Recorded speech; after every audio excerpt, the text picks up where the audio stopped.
Buenas noches. La Alcaldía de Medellín y la Fundación Taller de Letras Jordi Sierra y Fabra les da la bienvenida a la novena fiesta del libro y la cultura. En esta oportunidad tendremos el lanzamiento del libro Comuya Uay de Nesenich Vivas y 23 años de leer y releer, compilado por Luis Germán Sierra, Convoca, Universidad de Antioquia y Editorial Sílaba. Los dejo entonces con nuestros invitados.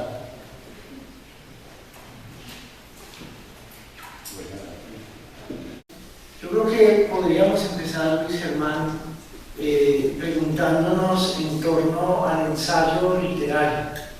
Creo que esa labor que ha hecho de leer y rever ha permitido, no solamente en el ambiente universitario, sino fuera de él, que se le dé un lugar muy singular a lo que es la escritura literaria en el ensayo. El ensayo en el ambiente académico, curiosamente, ha adoptado unas estructuras, unos estilos y a veces unas formas de argumentar que literalmente espantan a los lectores, que literalmente, diría yo sin miedo, le hacen perder a uno como lector las ganas de leer ensayos e incluso muchas veces las ganas de leer literatura, porque esos ensayos académicos redundan más en un aparataje conceptual y en una bibliografía que en un ejercicio de escritura.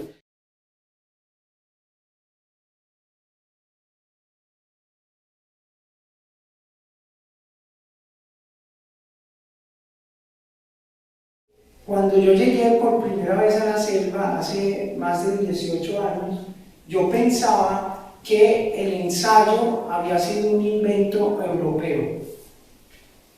Entonces, mi primera idea del ensayo es que la categoría del yo o la individualidad o el sujeto había sido una construcción occidental.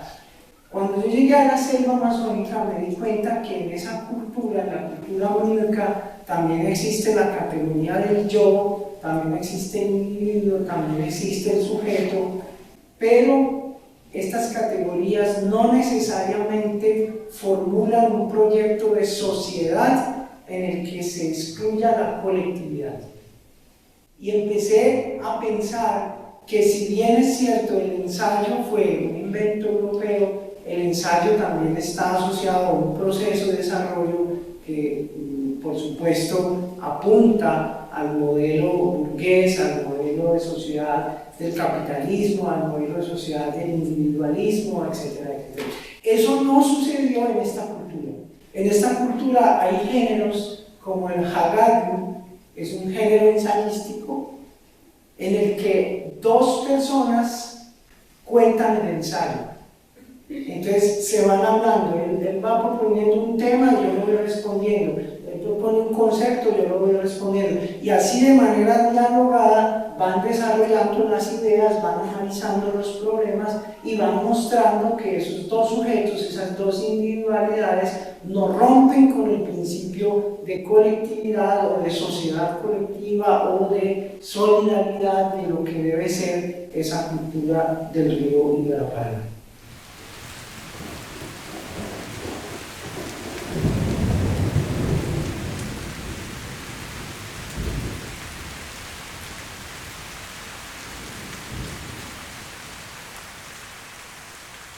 Profe, hola.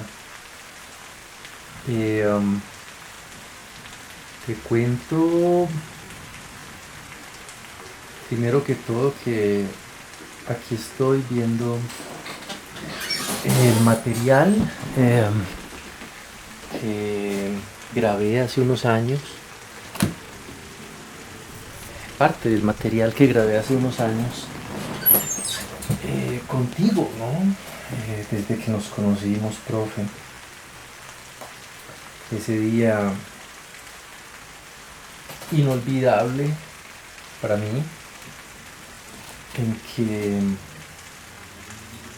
estabas con Juan Ceballos y un mamo de la Sierra Nevada cerca del Parque Explora, estaban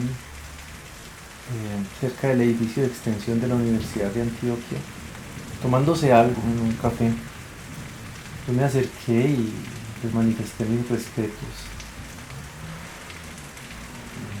sintiendo que pues, había una gran distancia, pero bueno, a los años, no es más, a los meses, muy poco después, tal vez un año y medio después, nos vimos cuando yo presenté mi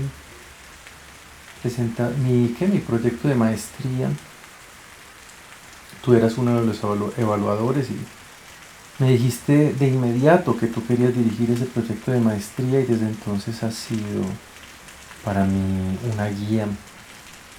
Yo empecé a grabar por aquellos tiempos cosas.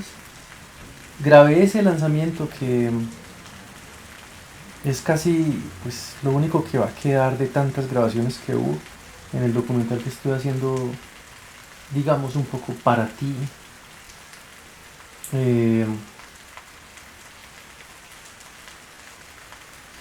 Y ahora pues te respondo a cosas que has dicho ahí en ese lanzamiento de ese libro, Komuya Uai, Poética Ancestral Contemporánea, un poco como en el Hagage,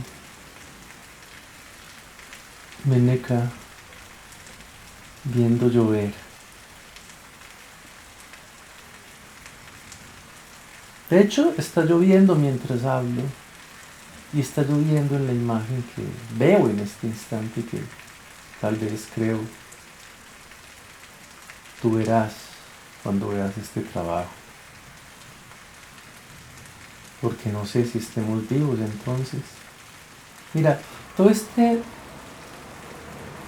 universo que estoy mostrando es lo que era mi casa. Esta para mí espléndida formación arbórea, no solo dos arbolitos, pero tiene una figura muy especial, ya no existe, fueron talados muy pocas semanas después de que fueran grabados.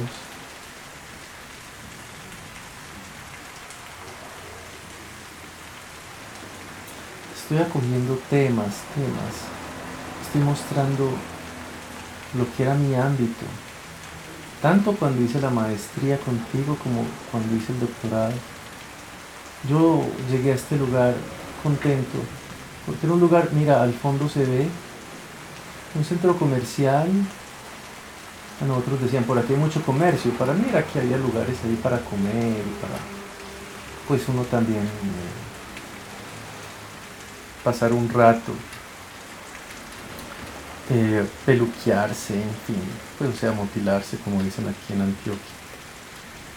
Y era un lugar muy bello para mí, como salir por ahí con Adriana caminando, un poquito como cuando uno ve a John Lennon y Yoko Ono andando por Nueva York. Mira este pequeño árbol. Yo sabía que si me pegaban un tiro a mí, porque uno ve a toda hora la presencia de aquellos que se sienten muy incómodos con la crítica que uno les hace, algo sería como una especie de poeta cayendo muerto, pero era un buen lugar para morir, al lado de ese arbolito o cualquiera de esos. A mí Medellín me gusta.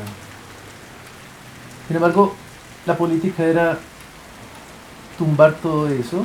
El arbolito tiene una especie como de guía, no sé si para que no se tuerza o para saberlo transplantar luego, porque había que supuestamente eludir lo que pudieran ser lo que llaman trancones o tacos de la congestión vehicular y construir un intercambio vial. Cuando llegamos al apartamento, pues nosotros no habíamos sido avisados de eso por el que nos lo vendió. Supuestamente debíamos habernos enterado antes. Pues sí, uno cuando va a comprar debe saber si lo van a estafar o no. Eso es en Antioquia como la cultura del avivato.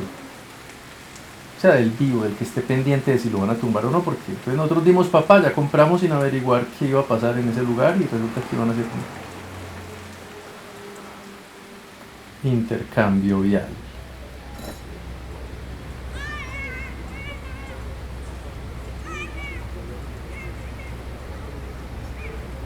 Te dejo con unas imágenes de una película de ficción que estábamos haciendo en esos tiempos, Adriana y yo. Muy mía, ¿no?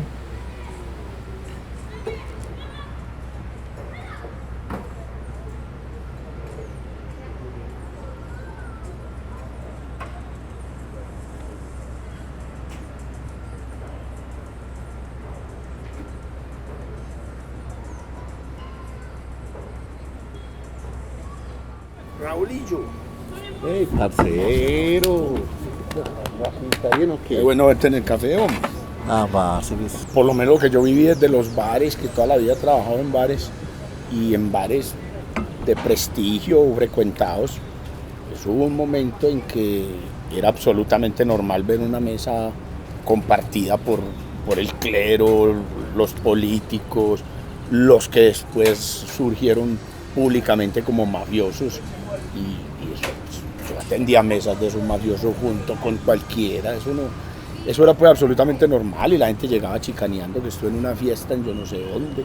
exacto. Y todo ese poblado de arriba, lo que todavía eran fincas, eran concentraciones y fiestas de mafiosos y la gente iba y llegó un día que eso de un día para otro se cambió la cosa y empezaron a preguntar a los que andaban con los mafiosos, oíste, aquí viene mucho mafiosito.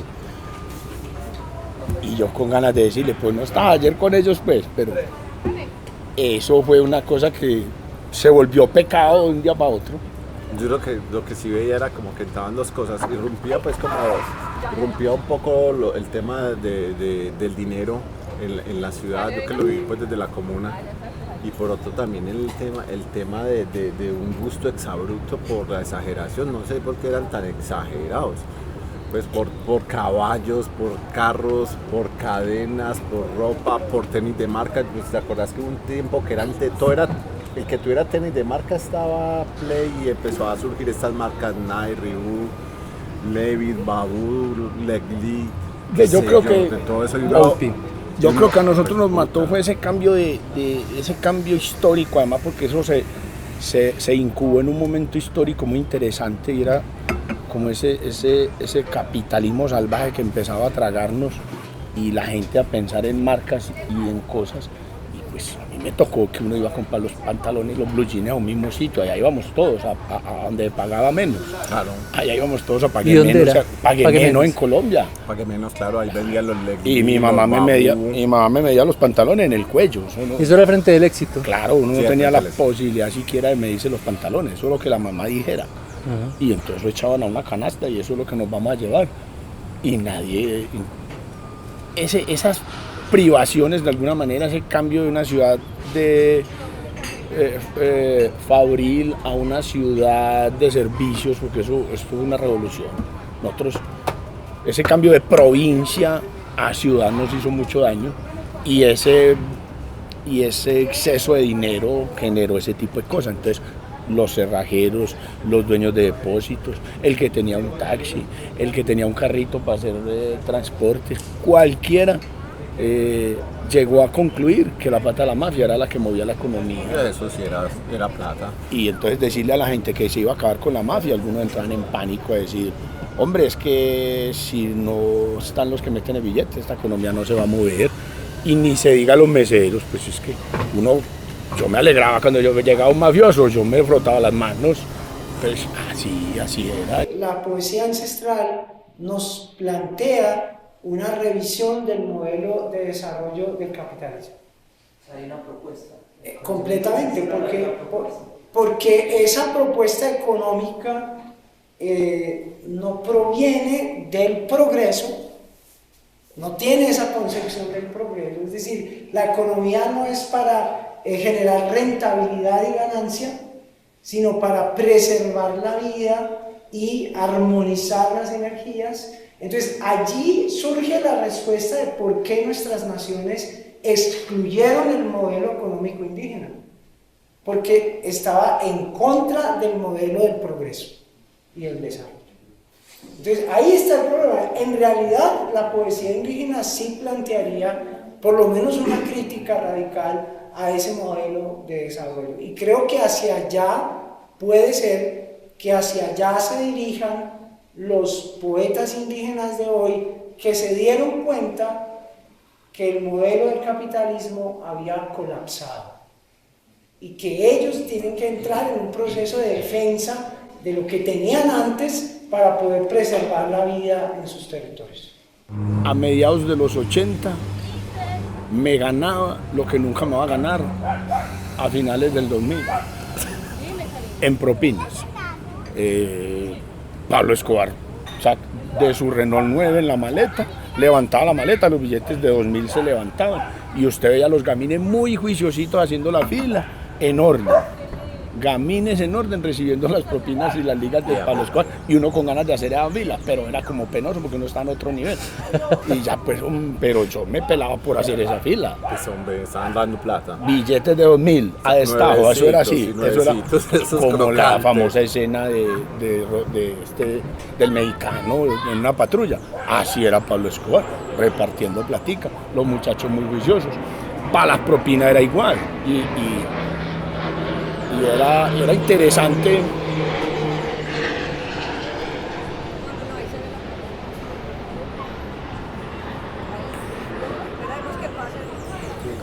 Oh, siga. Era interesante ver cómo los meseros también fuimos víctimas de esa ambición desbordada. Yo me acuerdo cuando Pablo Escobar iba a pagar la cuenta me preguntaba, ¿cuántos son aquí, mono? Y yo, pues, todos los turnos, don Pablo, toda la gente, sí, pues aquí somos 14. Y de 14 éramos 5, 4, ¿cierto? Y él sacaba de ese maletín y nos daba. Y no solo Pablo Escobar, los industriales del momento, los empresarios, el clero, todos participaron de esa plata hubo y propinas y los meseros que pudieron construir sus casas con las propinas de la mafia no tienen contadero. Eso, hombre, qué pesar. Con los años que vinimos a sentir el daño que eso hizo en la economía y en los hábitos y la estigmatización de esta ciudad, pero con la plata de Pablo Escobar pues fueron muchos los desayunos que yo me comí. Usted puede sentir un sobreviviente. ¿Qué riesgos tuviste? Nosotros los meseros de un restaurante, de un bar de Medellín muy famoso, estuvimos en riesgo sin saberlo, porque fuimos perseguidos o vigilados por lo menos por la gente de Pablo Escobar. En una revista muy famosa norteamericana, creo que fue la Nismo, o la, ¿cómo se llama? Esa. No me acuerdo cómo era. En una revista muy prestigiosa norteamericana apareció un cronista de aquella época de los avesados, gringo, diciendo que sabía muchas cosas de Pablo Escobar porque los meseros se las contaban. Y eso nos puso en la mira de Pablo Escobar. Supe por uno de sus lugartenientes después, ya trabajando en una barra, que nos habían perseguido un poco de días y que se cansaron de perseguirnos porque nosotros teníamos la misma rutina. Terminábamos de trabajar, empezábamos a beber y amanecíamos en el centro gastándonos la platica en Bolívar con Cuba en un montallantas. Entonces le preguntaban, decía el lugarteniente, hombre, si esos muchachos son informantes, esa gente no hay nada, hombre, lo único que hace esa gente es beber y gastarse la plata. Es quizá pues como lo que yo vengo a elaborar después, ¿cierto? Alguna vez estando en la universidad le comí cuento a un periodista y entonces me dijo, ¿cuál es el problema de Medellín? Y me dijo un periodista, que además era periodista deportivo, todavía ejerce, diga que el narcotráfico, llavecita, diga que el narcotráfico. Y yo dije que el narcotráfico. Yo todo envalentonado, dije, el mayor problema de Colombia es el narcotráfico. Llegué al restaurante y entró una llamada. Y mío, están hablando mucho de los narcotraficantes, hombre. Y a mí se me paralizó, a mí se me heló el corazón. Es quizá la única amenaza que yo he tenido. Por demás, las amenazas de los narcotraficantes, para mí como mesero, no eran más que una buena propina. Paremos, empezó a llover.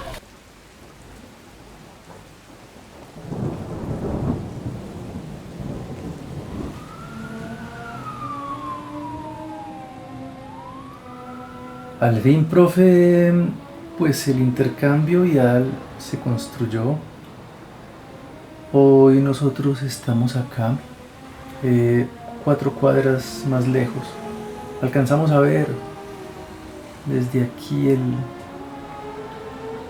el sitio exacto del intercambio, unos 3 años después de que se hubiera iniciado. Hace muy poco se inauguró y puedes ver de qué ha servido. Allá al fondo se ve el apartamento donde vivíamos y al frente pasa ya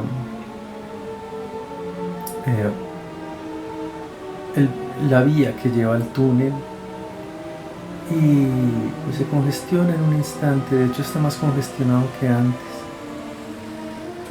Pienso mucho en ti, profe, pues en tu diagnóstico, que es un diagnóstico que han hecho otros, pues el más famoso es el de los Mamo, justamente, un Mama de la Sierra Nevada de Santa Marta, acerca de esta visión tan estúpida, hombre. Porque pues mira, nada más mira.